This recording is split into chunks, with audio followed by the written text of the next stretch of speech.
Good morning, fellas. How's it going? Pretty good, man. How about yourself? Didn't know Man. who's gonna take over there. I thought there was going to be like a whole lot of excitement, like, what's up? Good morning. Like, just pumped. Well, that's usually you. Good morning, Jake. How's the land of Lincoln? Great as ever. Great as ever. Beautiful, beautiful dull day here in Illinois in December.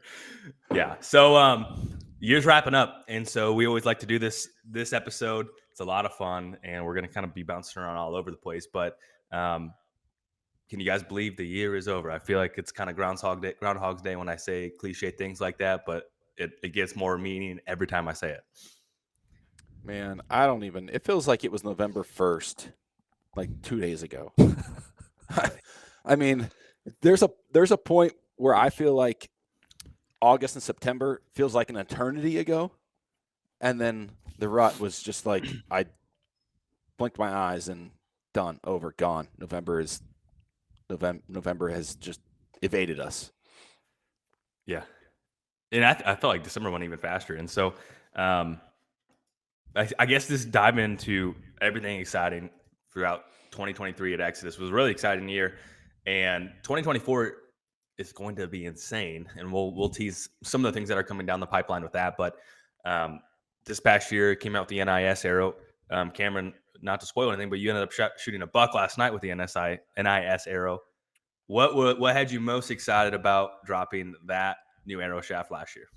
Well, kind of just the most exciting part was it filled a void for a lot of people when we released the arrow line of Exodus.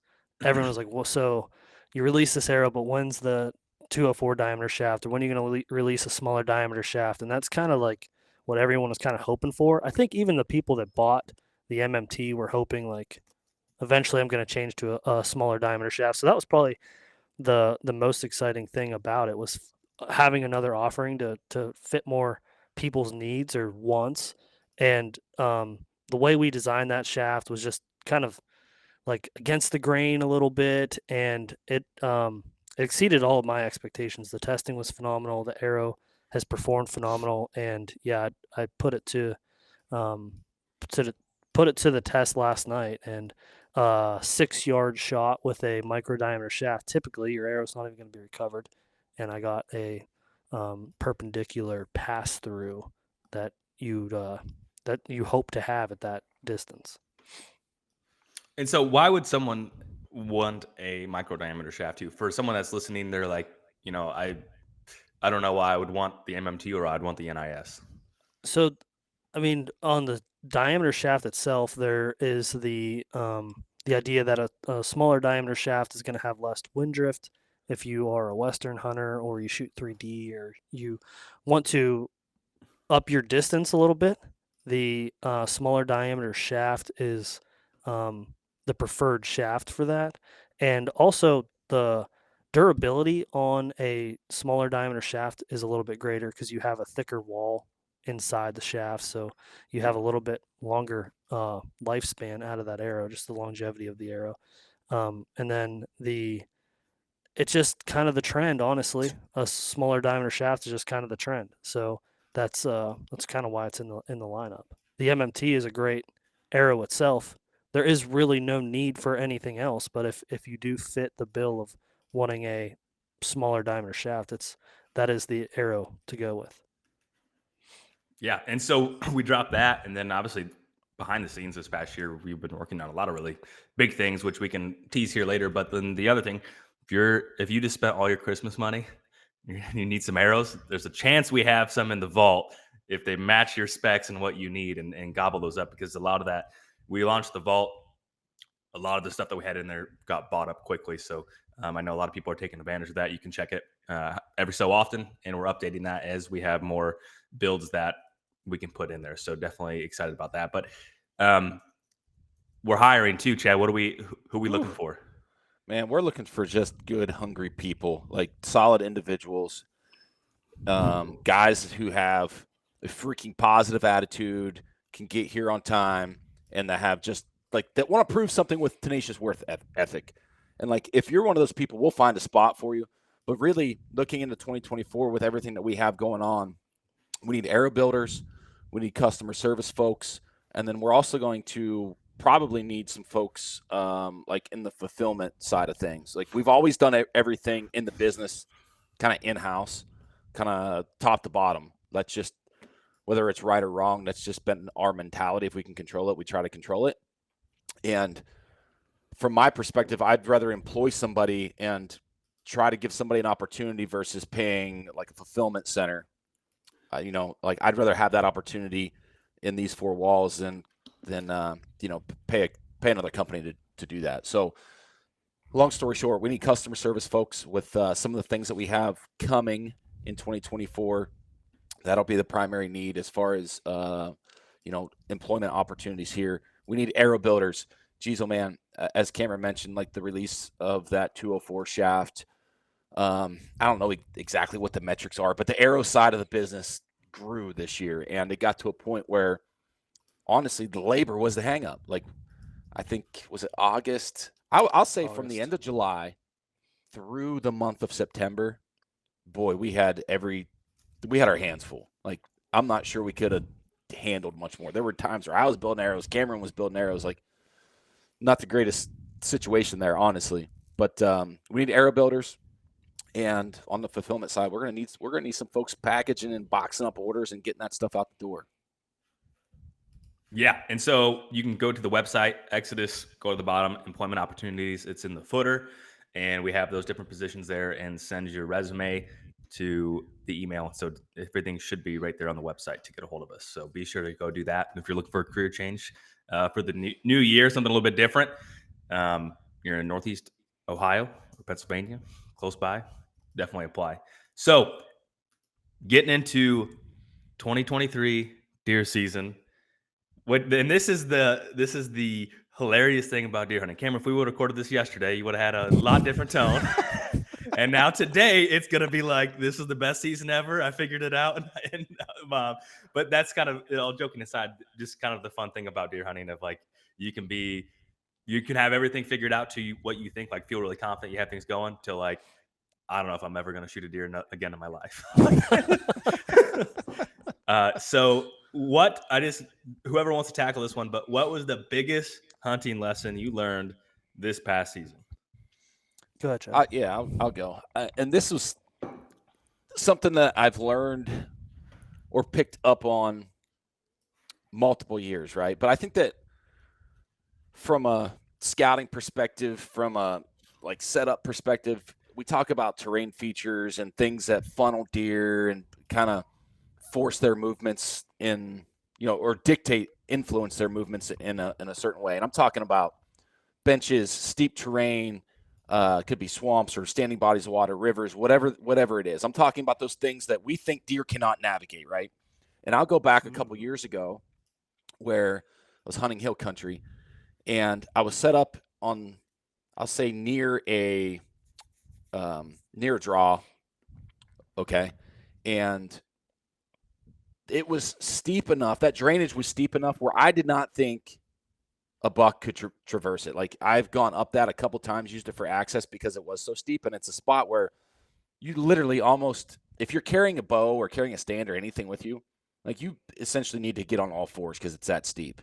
Or like somebody that had more intelligence than me would probably go in there and know that they're going to hunt it and probably tie a rope or something up, 60 feet up on the bank and use that rope to help them access to get up to that stand. Great spot. But I can't remember exactly if it was late November. It probably was earlier November, mid-November, because I think I gave up on that spot because I thought the deer was dead like on the 13th. But anyways, I watched the buck traverse that steep ass bank on that drainage, and I was just like, and he went up at like 3 seconds, right? And I was just like, in a million years, I did not expect a deer or a buck to do what I just saw. And then fast forward to this year, you kind of forget about those things, right? And maybe it's an anomaly. Fast forward this year, I believe it was November 1st when we had that big cold front push in.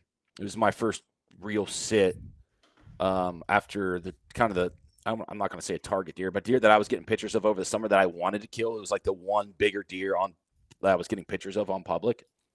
And I'm set up in a spot. It's like a pinch within a funnel, right? So I'm hunting like the backside of an oxbow on a river.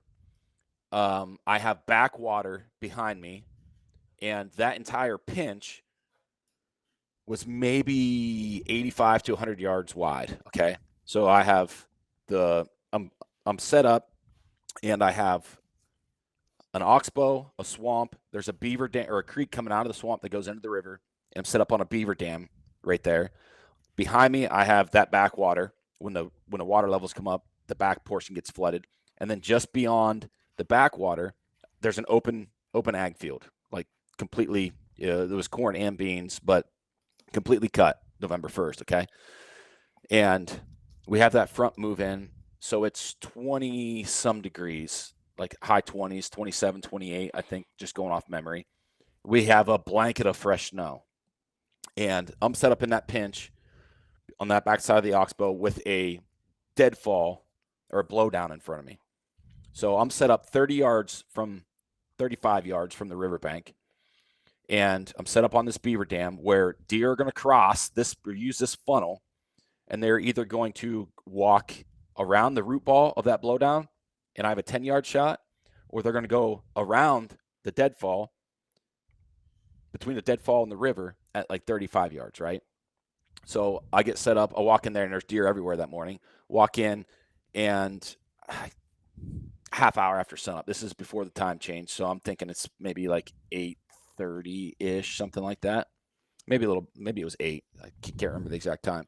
Anyways, I see a doe come by herself, just not running, just kind of walking, looking around, but she's by herself. And I'm like, okay, like this is good. First thing in the morning, at some point, doe's by herself. There's going to be a buck behind her at some point.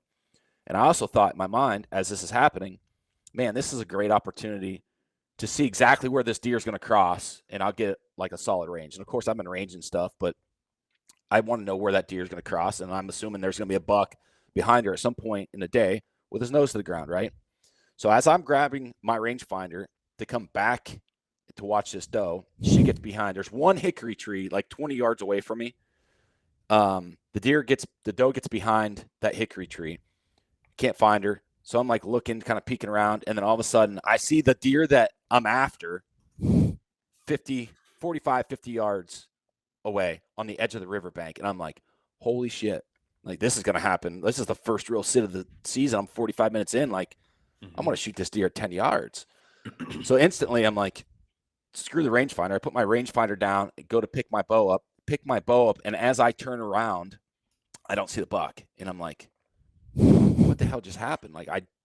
He was just right there. The doe was right here. So now I took my eyes off him for literally 3 or 4 seconds, and my heart started to beat a little faster at that point. All of a sudden I hear a big splash. I look up, the doe's on the other side of the river, and the buck's swimming across the river after her. Buck gets over on the other side, and he starts, he shakes himself off, and I'm just like, what the hell just happened? So the lesson that I learned there, or the thing that was reinforced again, is like, we have these thoughts that deer are going to do certain things based on terrain features, right? Or certain kind of habitat things. But when they have something in their mind, whether it's a hot doe, whether it's pressure or evading death, whatever you want to call it, like, they're going to do whatever the hell they want to do. And it doesn't matter what the temperature is. It doesn't matter what's between point A and point B. Like, they're just going to go do it. And that was a little bit frustrating. I mean, there's a whole other 10 minutes of that story, but that whole encounter for me was like, it was just kind of kicking the nuts, really. Like, I don't know how else to really wrap it up, but that's what it happens during the rut, right? Like, there's times where you have the lucky horseshoe, and maybe you're set up on the wrong side, and the deer swims across to you, and you're like, oh my gosh, this couldn't work out any better. Yeah. Or you're on the right, you're set up on the right side, and the deer just crosses the river and swims away from you. You don't have the lucky horseshoe in your pocket. So what's your takeaway with that, though? Like, this is accepting that whitetails can be random as heck during that time of year? Yeah, I think that, like, we just shoebox deer into, well, they're not going to do this because of X, Y, and Z. And a lot of times for me, it comes around, like, if you're hunting the rut, people talk about terrain features and funnels, and I still think like you're still playing the probability game, right? It's still For sure. the highest probability of getting that buck or that deer, whatever you're after there, within bow range. So I don't necessarily think that like the decision to set up there was wrong. Obviously, it was right. I think the thing is like sometimes you have that lucky horseshoe in your pocket, and sometimes you don't. And the takeaway is there, you like regardless of how much you can control, you can't control it at the same point. Like it's still maybe that deer walks through that funnel 10 times and 9 times he walks in within bow range. It just happened to be the one time I was there out of the 10. Like he wanted to go across the river, and he did it when it was 20 some degrees out. And you know, that water is like, when I say a river, it's not like you're crossing the Illinois, right? It's like maybe 30 yards, 25, 30 yards across, and it's 8, 9, 10 feet deep. But it's like, it's not a creek. I mean, it's listed as a creek on the map, but to me, like it's a freaking river. They're swimming across it. Yeah, they're not. Yeah, when they're not getting their across feet wet or hooves wet. Right. Right. So I just think that at times we just don't give them enough credit for how freaking tough that they are. Like, why would an animal want to swim across a freezing cold body of water when it's already 20 some degrees out? Like, you would think they would be in, I don't know, preservation mode or something. Like, everyone talks about thermal cover and different, and I was just like, I don't know. Like, going back to the hill country scenario, I was shocked that a deer did that, but I was more shocked a deer swam across the river in those kind of weather conditions versus a deer going up a super steep incline. So I don't know. I'm not sure what the takeaway is there, other than like sometimes you have the lucky horseshoe in your pocket and sometimes you don't, and like you just can't mentally, like you can't let that phase you. Yeah, it makes sense. Well, I'm trying to for our listeners, try to figure out what the lesson is here. I from the outside looking in, like big picture there, just keep an open mind to what you're looking at. If you like don't like put yourself in a position where like the deer is gonna do this, so I have to be here. Like, look at things from a bigger picture and take those things into consideration. Well, the deer could do this, like you want to do, like the deer's not gonna do this. Yeah, 1000%. Both like, situations. Deer's not gonna do this. Yeah. So if you go into that when you scout it or whatever, and you're like, well, the deer could possibly do this, maybe it plays a little bit into your head. And I just think from a mental standpoint, like that, like you said, it's a kick in the nuts. But if you go into it realizing like that's a possibility, it doesn't hurt you mentally as much. Yeah, it doesn't hurt. Yeah. You're just like, well, this time he did that. Not like, oh my God, I just made look like a fool. So the one thing I would do different, let's put it this way, like what would I do different in that scenario going through that experience? And it would be, even though I was in that funnel, set up in the right tree with the right wind, access, like everything was right that day. But if I would have been positioned on the riverbank where I could shoot across the river, or I could shoot both sides, which was a possibility, like I could have set up there, I probably would have had an opportunity to draw on the deer. I'm not saying I would have shot him or killed him, but I think that 30-yard difference would have obviously gave me the opportunity to at least draw on him. Yeah. So like, I'll probably hunt that spot again in the rut next year, and I'll probably be closer, like on the river, on the river bank. Yeah. Just make sure to check your local regulations, because in some states you can't shoot across bodies of water. I don't know if Ohio is that way. In Iowa, like if you hunt a river, you can't shoot across the body of water. Does the body of water have to be designated as a I think so. river? Well, just any body of water. So if it's a creek, you can't shoot across the creek. I don't know for sure. I don't like it's going to be dependent on your state's regulations, but that's something I learned from watching the hunting public. If they are set up in those river bottoms, like they can't shoot across it. That's whack. Yeah, I did not know that. I don't know if that's a thing in Ohio. I've never heard it, but that is just like before we go telling people to shoot across rivers. Dang. Check your local regulations. I did not know that. Yeah. Man, I'd get a ticket for that. How are you supposed to know? That's such a nuanced law. That's interesting. Yeah. Yeah. I mean, dude, if this was an elk conversation, like I learned a lot in September and on that elk tag. I like a lot, but that's neither here nor there. We're on a whitetail podcast. Well, it's an elk podcast when you're on here. So Dude's an elk hunter. Do you have one quick thing that how elk hunting can impact your whitetail hunting that you're able to copy and paste from out west to east? I mean, I'd be grabbing for straws, honestly. Okay. Yeah. Cameron, what was your? Oh, go ahead. Just the mental side of it, like. But other than that, mental toughness, grinding through it. I mean, obviously, whitetail hunting is a lot easier than a Western primitive hunt, basically. But what was your biggest lesson, Cameron? I could go a lot of ways with this, and I've been like you said yesterday, it probably would have been something different. But the lesson that I learned from yesterday on the big picture of my season is to just stay the course, don't give up, keep after it. I didn't get access to the ground that I shot this buck on until gun season in Ohio. I didn't have permission to deer hunt it until that time. And I could have, after the season that I had, I could have just hung it up and said, whatever comes into the areas that I have access to right now, if something of the caliber I want to shoot comes, then I'll hunt. Or, I could have just gave up. I wounded a deer in North Dakota, started the season off wounding a buck in North Dakota.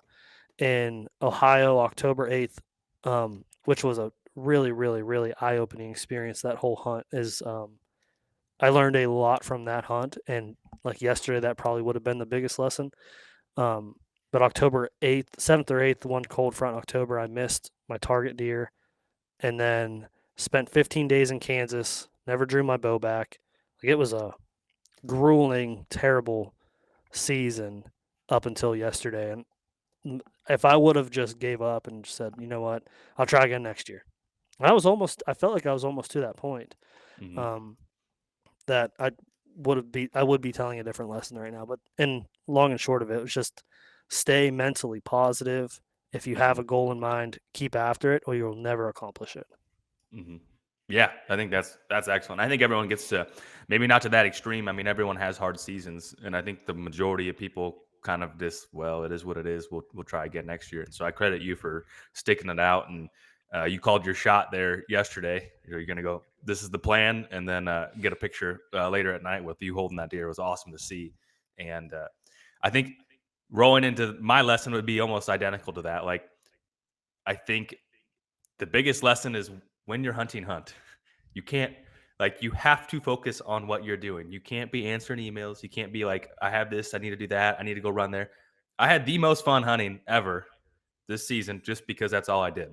I was email signatures off, voicemail changed, and that was the most rewarding and fun thing that I've had since 2017, which was the last year I bucked out in Illinois. It was kind of that same deal where I was just able to hunt. I had less responsibilities. I was just the intern at Exodus. So that was easy. But I would have to say that's the biggest thing. I know that's hard for everyone. Everyone has a lot of things going on in their life, but if you can just, whether it's a weekend where you can just hunt, or if it's just 2 days where you can just hunt, go do that and really enjoy it, because I think that makes things all the more fun. And I think you're going to be a better deer hunter during that time period, because you don't have all these other little thoughts lingering in your mind. It's like, this is what I'm doing. Nothing else matters. So that was easily my biggest lesson. Rolling into gear. Cameron, you're the gear guy, so we'll start with you on this. What gear are you changing going into this upcoming season? So, being the gear guy, I got things pretty dialed, and last year it would have been a different scenario. I changed a lot of stuff from 2022 to 2023, so maybe I'll just touch on that. I added a different pack. The pack situation that I had, I was running the Sitka tool belt, and I learned in Iowa last year very quickly that it wasn't enough when the temperatures got too low, or it just wasn't the right scenario. I thought it was. I mean, I think I went on record saying this is the best whitetail pack ever in a video, and I changed my mind. But I used the tethered fast pack, which is a saddle hunter design pack, but I think it goes beyond that. But that pack it made a big difference in how efficient I was. So I changed my pack. And number two, biggest change, I put different insoles in my boots. The crispy insoles are not up to par. You think because you have a expensive pair of hunting boots that the insoles would suffice? They don't. They're freaking They're cardboard. cardboard. Yeah. Yeah, it's kind of disappointing. But I, the insoles that I use, you'd probably never say like, you use those for hunting. When it got cold, I made the change, but I think I'll use them all year. But I put the UGG sheepskin insoles in my hunting boots, and comfort, number one, way more comfortable. It's sheepskin.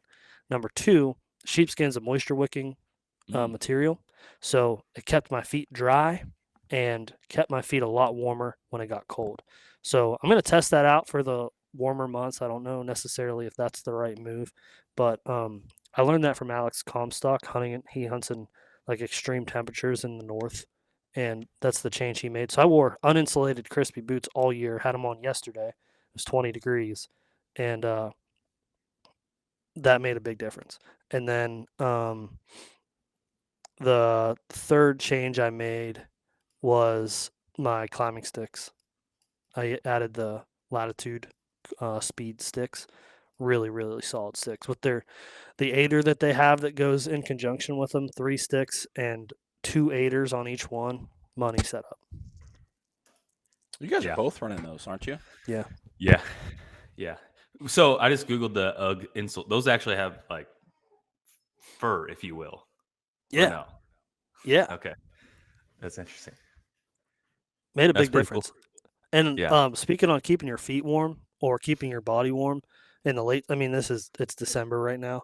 Heated equipment is actually the bee's knees. I didn't buy into it, essentially. I have the Numa heated vest, and it's like a base layer skin tight vest. Absolutely money. Like eliminates of 2 layers for me when I need to draw my bow.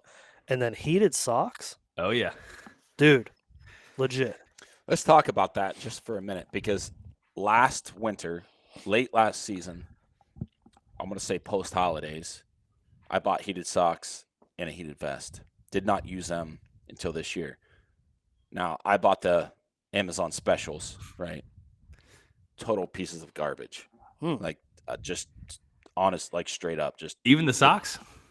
The socks, the vest product was better than the socks. The socks were like just complete trash. Did you get the ones that are supposed to use from your phone? Yes. Yeah, I wouldn't go that route. And anyways, yeah, just not a very good purchase. And I'm gonna say the socks were probably like $60. Yeah. The vest was maybe like $100. It Well, was like eye heat or eye warmth was like the a Chinese piece of crap. That was the sock. Which goes against the vest, which goes against most of my buying behaviors. That's usually not what I do. But I would not make that purchase again. They just trash. I got the socks as a Christmas gift, so I don't know exactly what the brand is, but knowing the person that bought them, I doubt that they were a very expensive one, and they are legit. But they're not the ones that connect to your phone. Like there's a battery pack, you have to manually turn it on. So if you spend $60 on something that connects to your phone, there's technology there that's going to be a cost. Sure. Rather than like there's probably a $50 pair of socks, and I'm going to buy more. Interesting. That's what I had. I had the ones you just turn on, like a battery that's actually on there, no phone related. Mine were the cheaper ones. And they're like calf high, like they're super high. Yeah. Yeah, so you can easily turn them on and off because you don't have to reach down that far. Correct, yeah. And the battery life was like 18 hours or something on low. That's a long time, yeah. Yeah, it was really cool. The Numa vest on high, I think it lasts 3 hours. It's not very long. So with that one, you need an extra battery if you're going to do like an all-day sit or something. But those things were, I bought into it this year, and I was like, I will continue to try heated gear. Yeah, I bought heated gloves and heated socks this year. And Roger Sapper, he it's Gerbing heated socks. They're more expensive, and he swore by those. I mean, he just buys uninsulated lacrosse boots and uses those all year long. And he says they're extremely comfortable. So I know, just like anything, there's the full spectrum, but he swore by those things. So those are some good gear changes there. Is there anything that I mean, I assume you're keeping everything else about the same. Are you going to make any changes for next year? No, I probably will. Well, I drew an elk tag, so there's some things I'll have to add there. But I'm just going to continue to focus on. I have that stuff kind of figured out. I have it dialed the way I want it, and I'm just going to put more of my focus into my technique of archery. I just need to be a better shot, flat out. I just need to have better technique and better shot. I joined a indoor archery league that's going to start here next week. It's a 10-week deal, and then that'll go into a 3D league. So I'm just going to really hone in my craft. I have my arrow set up. Like, I love it. I'm not going to change a single thing about that. Mm-hmm. And I'm just going to focus on technique. Yeah, that's a good idea. I think that's something we all could do better in reality. I think it's like you just can't get enough reps, and you go out and work so hard for the one opportunity, and then when you don't execute it how you want to, it's maybe one of the most frustrating things. But Chad, what do you have going on here? On the gear side for the whitetail stuff, even the Western stuff, I really didn't change a whole lot. I can look at two kind of different things, right? Like I've worn on the Western side, that stuff won't change. But I guess going back to the spring, we had traded Joe Miles some cameras for some Osseo gear. Mm-hmm. And I don't know what all the names of the pieces are, right? Like, I know that there's a bunch of different stuff there. I wore some of the early season stuff during turkey season. Fairly impressed with it, but you're not out, pounding brush and putting a bunch of miles on it, really. So I don't really consider that a test. It did well. But then moving into the whitetail season, wearing, I want to say it's probably their mid-season stuff. I don't know that it's their late season stuff. It's like the Sherpa lined pants and the vest and like a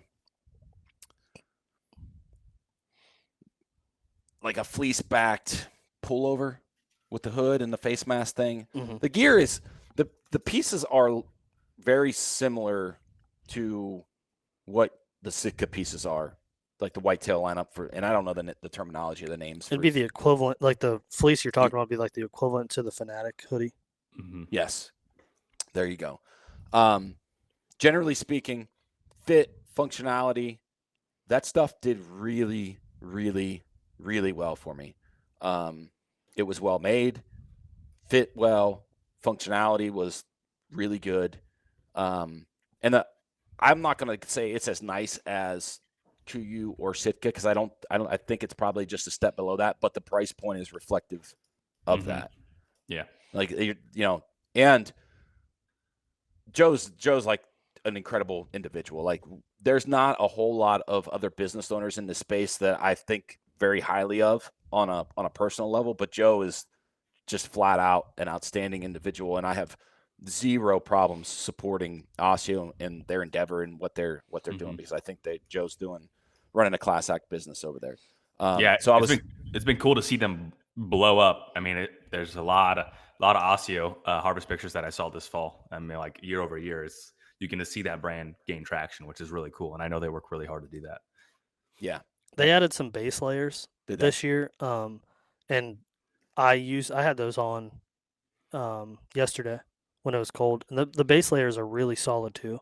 So that was a new product that they came out with. Synthetic, or they? Yeah, it's a synthetic. But they have an early season and a late season. The late season's like a quarter zip, super comfortable, but really warm. And it's not merino wool, but it had the same warmth factor as my first light base layers, and I love those. So I had like the new 2.0 vest, which is a little quieter. Like on the back, it's a quieter material because the camo pattern isn't as sharp. I had that vest on yesterday too. I'm super impressed with what all that Osseo gear as well. Yeah, I mean the camo pattern thing is anecdotal, right? Like Sitka's the only one that has science behind what they're doing with the camo pattern. Which have you listened? It was not this summer. It was the summer before. Mark Kenyon had a deer biologist on, and he explained how just it's movement. Like you could wear Yeah. whatever. Right. But go ahead. Sorry to interrupt. No, that's the exact point I was going to make. Like people look at camo and they like this pattern or like that pattern, but like it's subjective, right? Like Sitka's the only brand or company because they're backed by Gore, Fortune 500 company that has put in resources to research the dichromatic vision and yada yada yada. But you hear that like, oh, I don't like the camo pattern, I'm not going to wear it. Like to me, that's like I'm going to wear a garment because if it's performance, its technical features, its functionality, and how well it's made versus what it looks like. Yeah, I think the average consumer just feels more confident in it if they feel like you blend in good. Because I don't know how many times I've heard this camo. We could probably all guess which one. This camo's too light. I feel like I get busted all the time. And it's like, I mean, you're probably moving around, or you probably think you have an invisible cloak up there, and you don't. So, yeah, that's definitely. Any other changes that you can think of? I'm gonna make some changes on my bow for 2024. I've never been a guy that has bought a bow every year. Like since being 16, getting my first bow, using that through my 20s, and then buying like my first flagship bow in my late 20s and then my 30s or whatever. Like I had never purchased a bow every single year, but the last 3 years, for one reason or another, I've ended up with a new bow. Mm-hmm. I'm not buying a new bow in 2024. I'm very happy with that Brevix that I have. Mm-hmm. But when I bought that bow last year, I changed my sight setup. I went to a different brand sight, and as soon as I bought it and put it on my bow, I did not like it. And whether I thought or spoke this into existence, I was worried about the durability and the functionality of the sight, specifically like going on those Western backcountry style hunts where if you need a tool, like a lot of times it doesn't make sense to carry it with you. Like that's just the reality of it. Like you're trying to cut ounces because ounces equal pounds and pounds equal freaking pain. And anyways, I was up in the air how that sight was going to perform. And I get out and I'm dragging it through choke cherry and oak brush and everything else because I'm hard on my shit. Like that's just the reality. And third axis came loose. It was all screwed up. So now I'm out in the field trying to reset my third axis, making a freaking plumb bob and with a rock and a piece of paracord hanging out of a freaking tree to get that thing back lined up. And I'm just not happy with that sight. It's not a good experience. All. Yeah, when you're in the backcountry and that happens. Not just that, but the second axis was off right out of the box. Like it was really bad out of the box. So, which is not a big deal. Like you loosen a couple screws, get it set up. Not that big of a pain. But also the wheel lock or the dial lock on the slider does not work. So like you could set that sight, dial it into whatever yardage you want. But the reality of it is like the spot and stock scenarios, like sometimes you're running and moving really fast and like you can't, the shot opportunities happen so quick. You maybe have 10 seconds and like to look at the wheel. And if I set my wheel at 40 yards and I take off running, I've got to sprint 80 yards to get a shot on a bull, whether I'm bird dogging them or whatever the case is. Like there was a time where my sight was off. And if I wouldn't have looked at it, like I didn't release an arrow in that same setup, but like I could see that being a problem down the road. And like, I have zero confidence in that sight. Zero. What are you going to? I'm going back to an HHA. Yeah.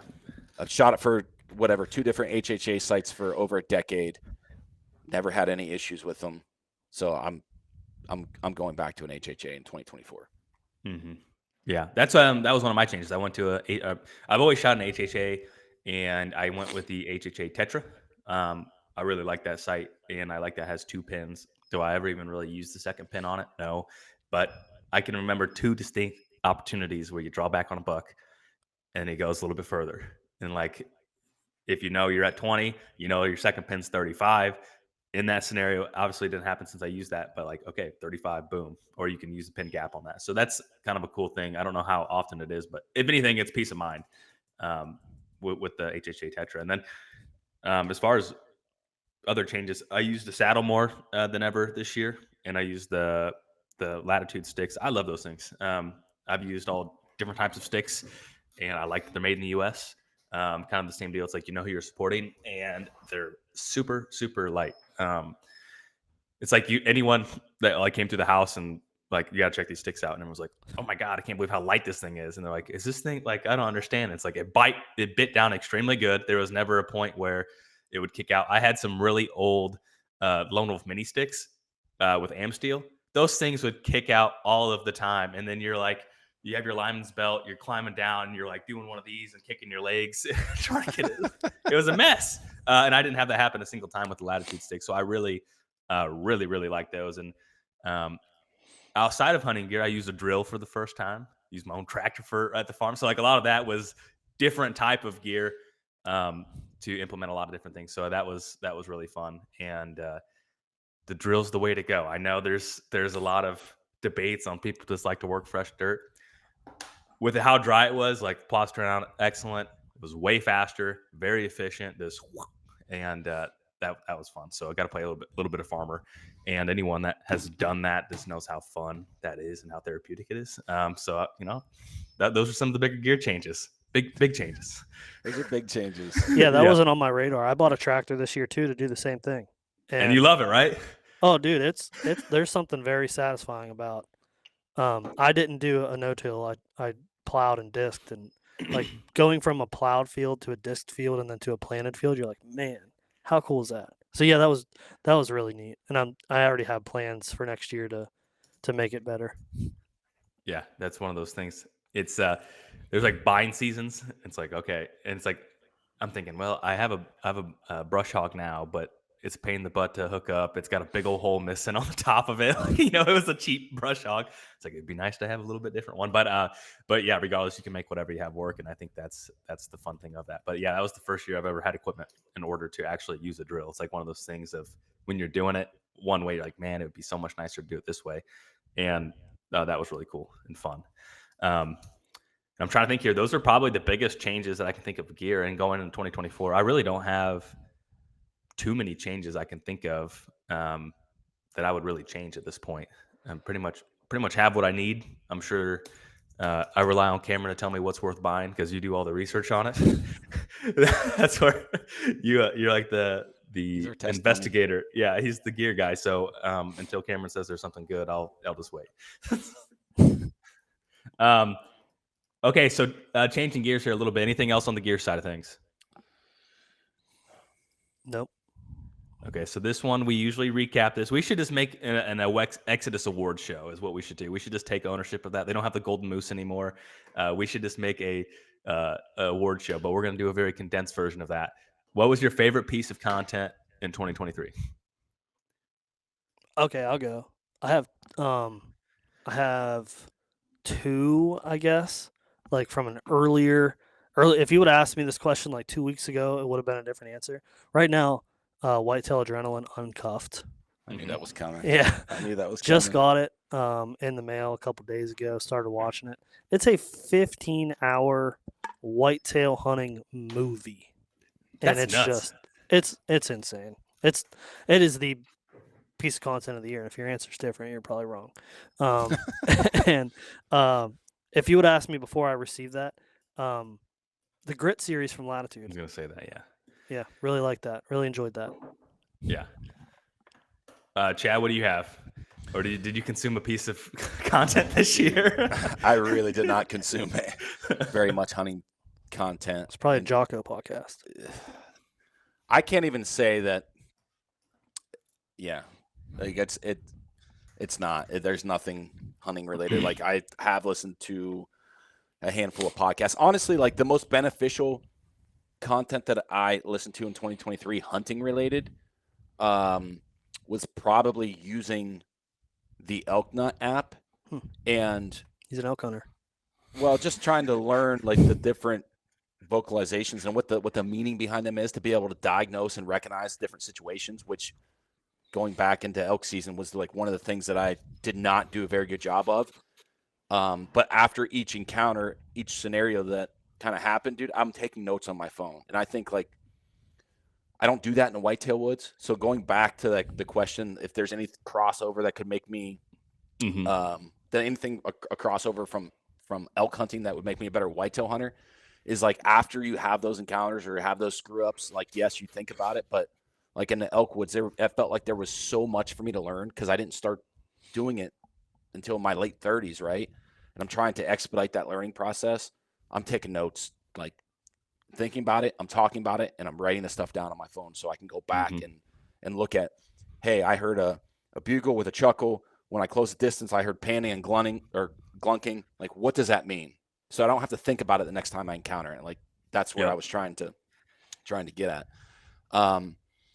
So Paul Mendel, the Elk Nut app was like, it helped me a lot in 2023 from a content perspective, hunting related. Typical elk hunter answer there.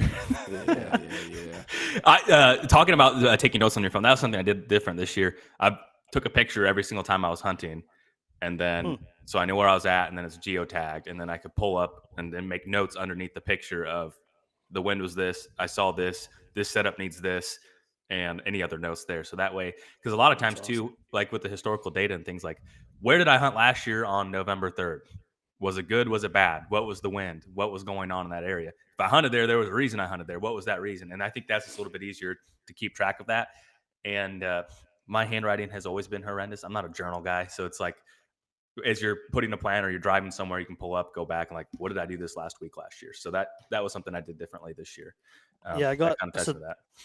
On that note, I hunted with Reese Johnson in Kansas this year, and we were kind of sharing some waypoints, and he had hunted that area a few years ago, and that's something I picked up from his onX pins. Was he does that with pins, onX pins, and he'll say hunt 11-27, and then he has notes and stuff on what that hunt was like and if he would hunt it again. And then it's like almost like a yes or no, and then he would color code that into hunts that he would do again, or spots that he would hunt again, or spots that like maybe I should go check this out more because this is what I saw. But better note keeping is probably something I bet everyone could benefit from. Yeah. Agreed. Yeah. As far as I really like the Grit series as well. I think I mentioned it here on the podcast before. It's just very fresh in how they produced that. I thought it was excellent. It was an excellent series. And two other pieces of content, like the Bill Winke farm updates. It's nice to follow along. And I bought Ryan Kirby. We had him on the podcast. He collabed with Land of Legacy, and they have a calendar, and it shows like what you could do on your farms throughout the entire year, and it has it blocked out, which is kind of a cool thing. You can follow along with what people are doing on their farms. Another one is, I think in the age of YouTube, there's so much good information out there, but I'm always asking, how do I find the stuff that's not on YouTube? Like, how do I find, okay, this is the top level of information. How do you get the next layer that is not easily accessible on the internet? And I found that the Iowa Whitetail Forum is definitely that. I mean, anything you can think of on like very nuanced things of what to do for this type of weed control or like this thing or that. And there's this good dialogue there that guys that have been doing it for 20 years and go in there and just learn that. So that's something that kind of content related that I have found a lot of use of. And I know the name is Iowa, but there's guys from all over the place that have different challenges that they're working through. Well, here's a question for you, Jake. As like you go down that habitat management route, who is somebody that's like like you have all the habitat managers that are in the public eye, right? Like you have Don Higgins and Jeff, but who is somebody that you've read about, caught on a thread? It's like, who's the underground guy that you could, like, if you had one option to pull somebody and have 2 hours with them, like who's that underground guy? Man, well, it would be different for different subjects. For instance, I talked to a guy yesterday. I'm getting ready for some projects here at my house, and he's actually a neighbor at a farm that I lease, and he is very knowledgeable. And so I had a list of questions. I talked to him probably for an hour yesterday. This is what I sprayed in the spring, I sprayed in the summer, I sprayed in the fall. Should I frost seed? When should I frost seed? What do I do for post management? And there's just like boom, boom, boom, boom. So his name is Don, and he works at Pioneer, like this, but he's ate up by it. And so like, there's a lot of those types of guys that are like really sharp. And I think everything is so nuanced and there's so many ways to do it. So it's like, you just have to find a guy that has done it. This is what has definitely worked for him. It was the lowest lift, highest impact, and to find those different people. So I have come across a lot of those different people, but like, if it's TSI, it's going to be someone. If it's food plots, it's going to be a different guy. If it's going to be farming or like putting in food, like everyone almost has their own expertise. And I think it's kind of the same way as like learning hunting. It's like, you want to find a guy that's doing it in your area under your circumstances and figure out what they've learned over the years. Cause it's always like, the more you learn, the less you know. And I'm 100% embrace that, because there is a lot to learn and a lot to know, and you're still going to make mistakes. But I would say his name's Don, and I've been trying to get him on the podcast. So we're going to have to just do that, because I think there's a lot of really good information that he could share. And he actually helped me plant some of my trees at my house this past year. And these are the trees that I'm planting. This is where I'm putting them. And he actually met me out here and we laid out like, this is what I'm doing. He's like, well, I would maybe like, this might be too chopped up for management. I would maybe do this or that. So like, just having that type of person to bounce ideas off of is paramount in my opinion. And I'll just say this. So planted the trees this past year, I hunted out here twice. Both times saw the bucks I wanted to see, saw them interacting with the improvements that I made, which is really cool. And I actually stepped into the trees for the first time since season. It was tore up. Like they're just tubes, so there's still a lot of structure. There's just beds everywhere. There's trails everywhere. And so to see that go from beans so first year I got it was fallow field. After the frost, everything was laid down. And then I have switch starting and I have all the trees in there and there's just beds everywhere. There's deer crap everywhere and there's trails everywhere. And so that's just cool to see. And then it's like, you don't want to wish time away to see what it's going to look like. But I'm very eager to see what things look like. And like, I killed hundreds and hundreds and hundreds of honeysuckle plants. Like, what's going to be the vegetation that pops up? So it's like all those kind of nerdy things that you have new appreciation for. Like when I was a kid, you walk a piece like, oh, this feels like a big deer spot. Now when I walk a piece, it's like, you just look at farms completely different. And sometimes I wish I could just go back to being ignorant. But now it's like, you look at a farm where it's like, the deer sign's good, but oh my gosh, this place is a mess. This place looks ugly. And I think that's just kind of the fun thing of just progression. But yeah, there's a lot of people. And honestly, a lot of those underground guys are on the Iowa Whitetail Forum. And I think that's, from what I've seen and what I've read, like that is probably the most concentrated area of those types of people. So Interesting. Yeah. So, okay, this will be a fun one. If you had the intention, the entire whitetail hunting population for a few minutes, what are you going to tell them? I don't know that we could. 5 minutes is not enough, but like to get the point across, I think that what I would try to communicate or convey is whitetail hunting. The future of whitetail hunting does not look very good. I think as a whole, like it's everybody pointing fingers and saying symptoms are the problems. And if we don't get stuff together, I don't know, like in 100 years, they're like, I think that right now, if things continue the way that they are projected, it'd be foolish to consider that the future of hunting is still going to be around in 3 generations. And like, this is the first time in my life, like let me go back to my 30s, like a decade ago, right? Everybody was worried about the path of hunting with social media and like focused, like we need to be ethical and we need to take care of how we're showing or portraying hunting because the non-hunters or the anti-hunters are out to get us. And I was like, yeah, that stuff's never going to happen. Like we've had this thing, what we consider modern hunting for 30 or 40 years. Like we're always going to have it, right? But like looking at all the different pieces of legislations that have come forth, not just in whitetail hunting, but even in the Western world. And like, you look at the Western opportunities and how they're shrinking and shrinking and shrinking. And people are like, well, that's never going to come east because whitetails are more abundant. But like, I am telling you, if we don't get our shit together, like, I'm not sure that there's going to be hunting around as we know it today for my son.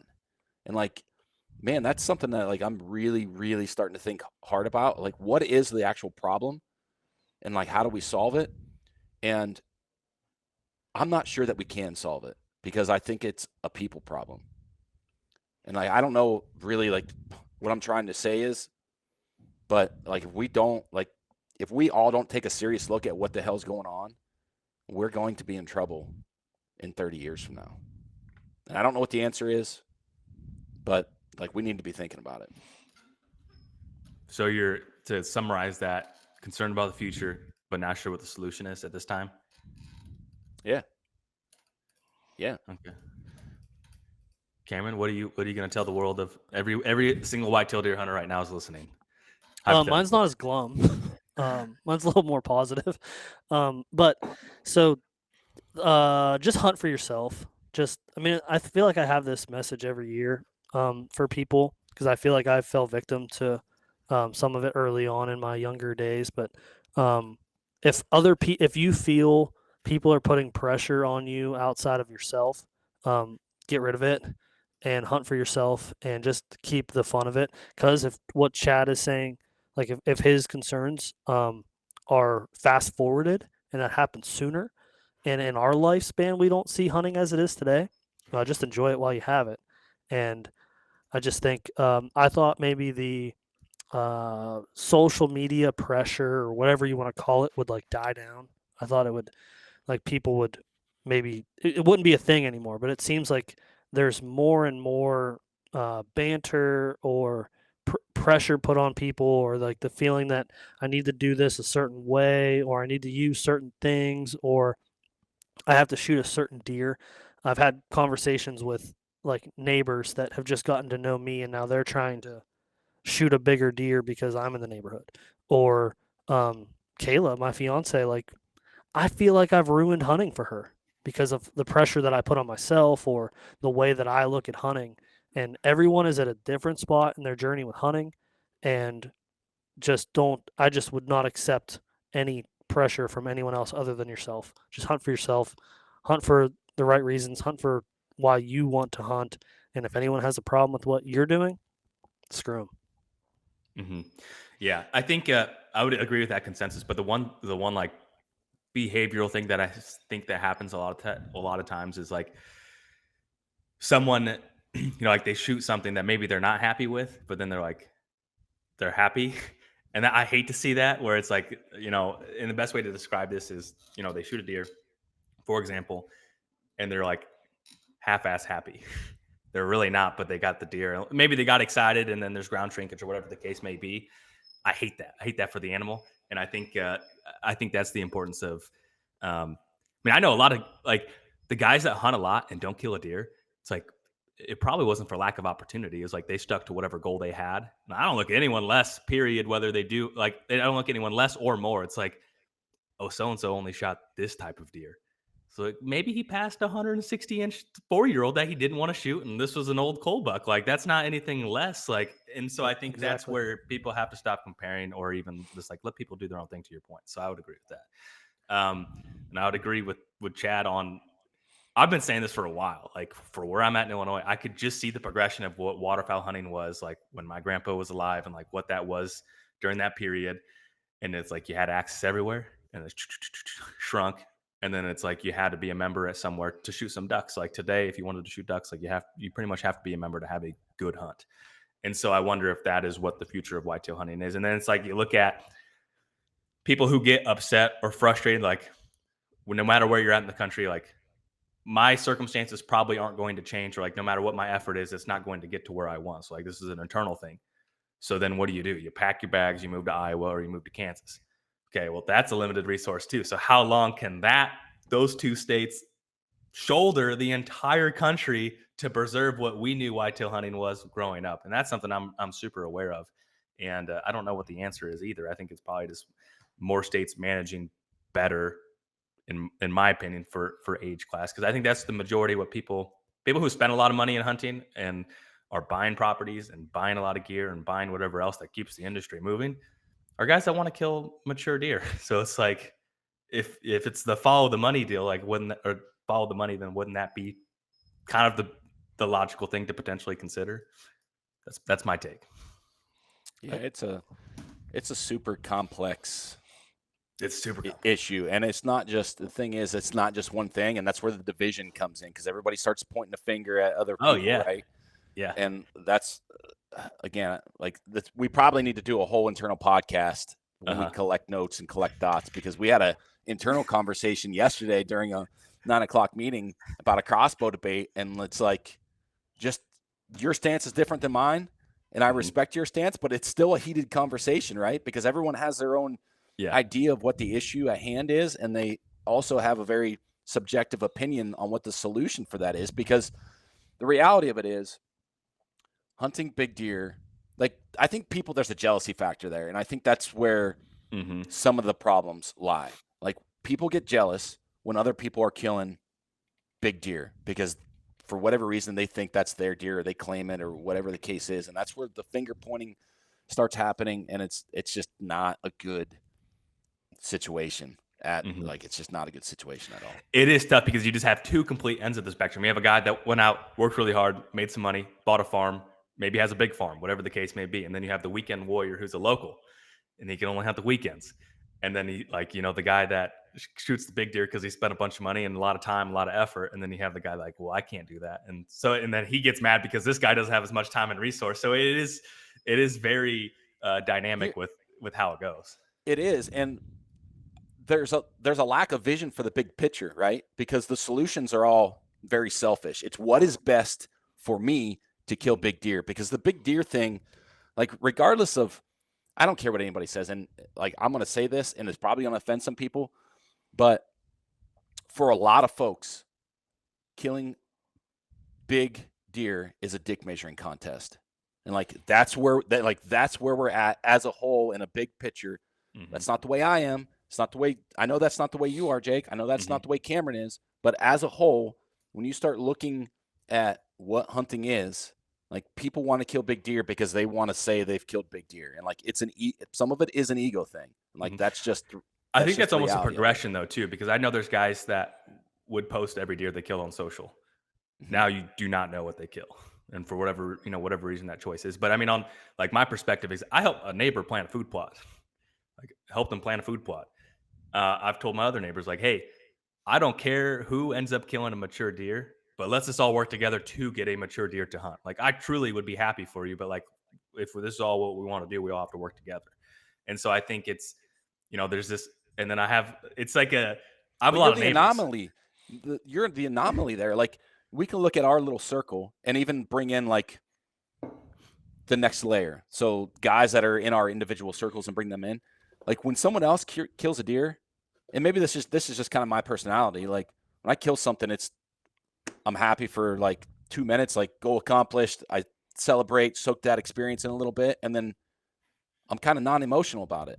But like, when Cameron kills a buck, or like when Clint killed that deer in Kansas, or like, if I'm with somebody that has an encounter with a big deer, I am 1,000 times more excited for them than I am myself. That's just the way that I am. And I think that collectively we're all like that, but as a whole, I think we're the anomaly in the equation. Like, there's not a lot of people that are like that, because like, when it comes, again, like, I'm just hearing these debates online, and like, whitetail hunting for mature big, it's a lonely, selfish path. It is. Yeah.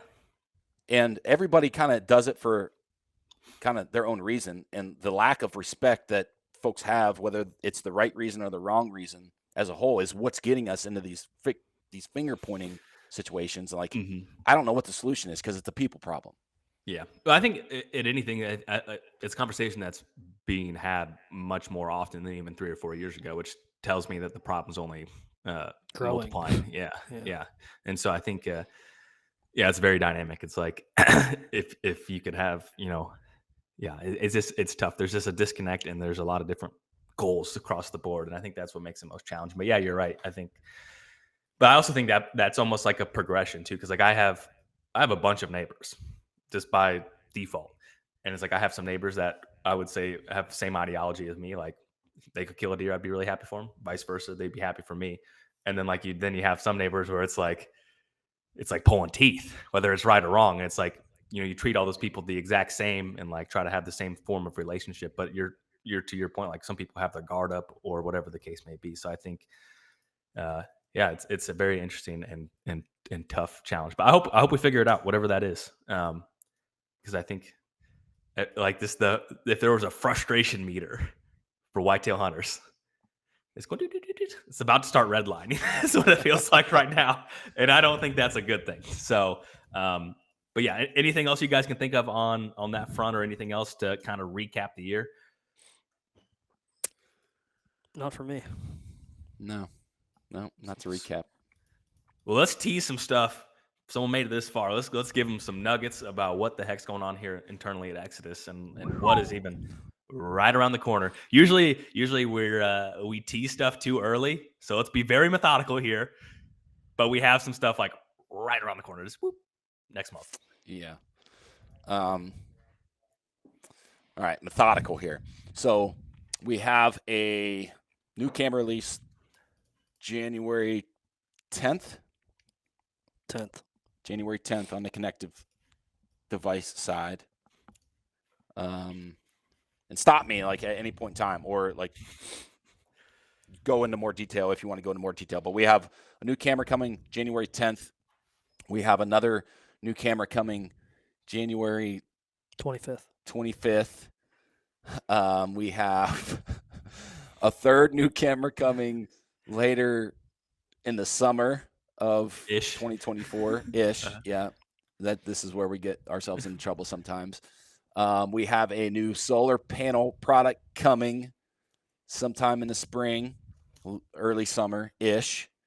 And then there's even a bigger project coming in the late spring, early summer that we probably should not talk about. We're probably, I don't know, we're probably about a month and a half away from kind of disclosing what that actually is. And I think there's probably some people, I know there's people in our circle that already know what's coming.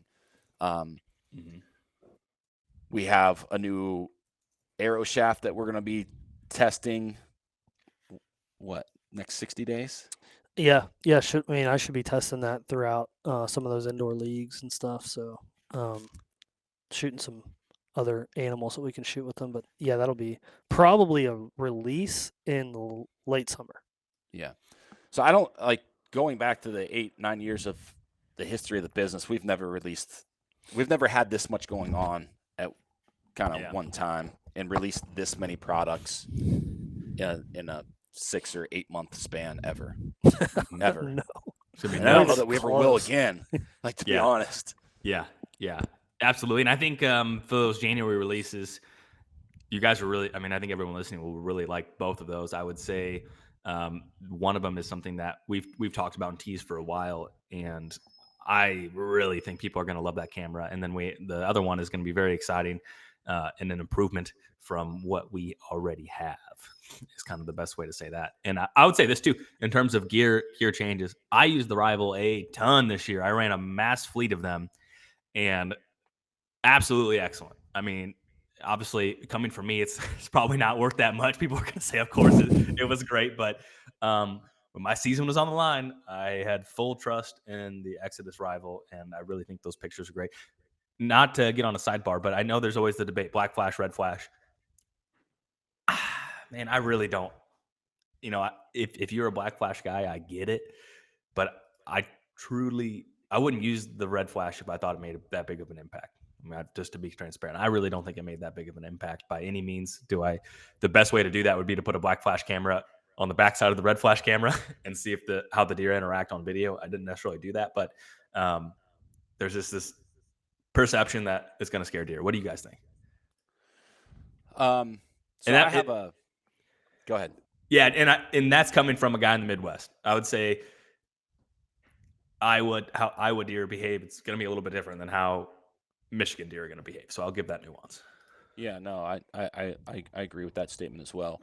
That scenario you said with like the black flash camera in conjunction with a red flash camera to monitor deer behavior, I have like that scenario kind of behind my house as a case study. And to your point, I think when people start comparing products, there's a lot of comparisons that happen that are not apples to apples. Like, people will see photos or videos from a camera and say, well, hey, this camera takes better pictures, nighttime pictures than this camera. And like they leave it at that.